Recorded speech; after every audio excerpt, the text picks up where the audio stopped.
মা মা কই গেছে? কি দেখতেছি ভাই আমার? তুই কেমনে এলি? আর তুই তো কিছু জানাইলিও না, তুই আইসস। আরে ভাই বুকে ভাই কি করতেছো?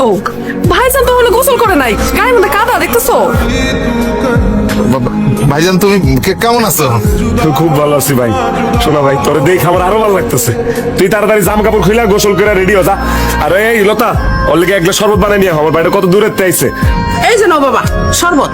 আমি কালকে রাতে তোমার লেগে ইসবগুলের বসি এতক্ষণ দিয়ে শরবত বানায় রাখছি।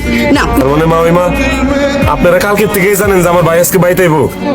হ্যাঁ জানবো না কেন? আসলে ভাইজান তোমারে মানে জানাইতে পারি নাই, সারাদিন কাজকর্ম নিয়ে ব্যস্ত থাকি তো। আচ্ছা যা, তাড়াতাড়ি তুই জামা কাপড় খুললা গোসল দে একটা। আমি বাজারে যাই তোর গরু গোসলে আহি। হ্যাঁ, তোমার বন্ধু যা চমকায় পড়ছে জানোস? যা বাড়িতে আছে, যা খোঁজ খবর লো যা। আরে বন্ধু আসুন গাইব কেন? আমরা তো এক সপ্তাহ আগেই জানি বন্ধু আই যাইবো। তুইও জানোস? এলে কি দুনিয়াতে আমি একলা মানুষই যে আমার ভাই আজকে আইবো আমি জানি না? আরে জানা দেখি তো আমরা জানি, তুমি যে 7,500 টাকা দিগত দিন খাইতাছো সেটা আমরা সকলেই জানি। আচ্ছা আম্মা, আমি বড় হইছি না? তাহলে আমার সব ব্যাপারে কি ভাইজানরে জানাইতে হইব? হ্যাঁ, এই বাড়ি কি আমার না?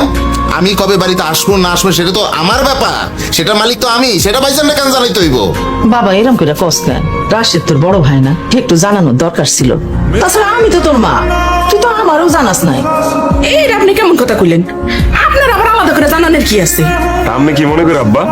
তুমি তো ক্ষেত খামারিতে কাম করো, আমগো বাড়ি যাইতে পারো না, তাই আমি নিজে বললাম। ভালো সময় আইছি। এই যে ভরপুর বাজার লয়ে আইছি, বাক্সা কইব একটা খায়া তোর বাইর জানগা। আচ্ছা, রাস্তায় আইতে আইতে শুনলাম তোমার ছোট ভাই নাকি আইয়া পড়ছে, ওটা কি মনে করিয়া? এটা আমি কইতে পারুম না। এটা কেমন কথা কও? বাপ মরার সময় যাই বলে কাজ ছিল না, হ্যাঁ আচমকা কে লেগাইছে? এটা তো সন্দেহজনক। আমি না আসলে ভাইজানরে কথাটা যে কেমনে কমে এইটাই বুঝতেছি না। আরে বোকা, তুই এখনো কস নাই? হ্যাঁ ওই তুই কি বুঝস না যে বাচ্চায় না কানলে মায়ের দুধও দেয় না, আর তোর ভাই কি সম্পত্তি এমনি এমনি তোরে দিয়ে দিব? হ্যাঁ